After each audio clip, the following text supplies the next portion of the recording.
आपली परिस्थिती बदलू शकत नसली तरी मनस्थिती बदलू शकते असा विश्वास रुग्णाला हवा असतो. तिथूनच बदलाची सुरुवात होते. कोणत्याच उपचार पद्धतीच्या औषधांमुळे रुग्णाच्या भोवतालची परिस्थिती, माणसं, घडामोडी बदलू शकत नाहीत. परंतु नकारात्मक विचार करणं, प्राप्त परिस्थितीचं आकलन चुकीच्या पद्धतीनं करणं, आपल्या चुकीच्या वर्तनाचं समर्थन करणं, या अशा प्रकारच्या रुग्णाच्या जीवन पद्धतीमध्ये योग्य औषध उपचार आणि योग्य समुपदेशनाच्या साहाय्याने निश्चितच बदल करता येतो. स्वभावदोष मुख्यत्वे आनुवंशिक कारणांमुळे आणि काही अंशी प्राप्त परिस्थितीमुळे व्यक्तिमत्वामध्ये आढळून येतात.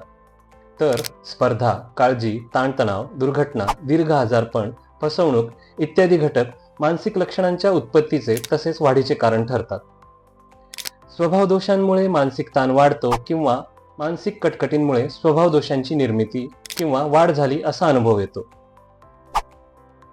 कारणे काहीही असली तरी दोन्हींमुळे मनुष्याचे व त्याच्या आसपासच्या लोकांचे नुकसानच होते.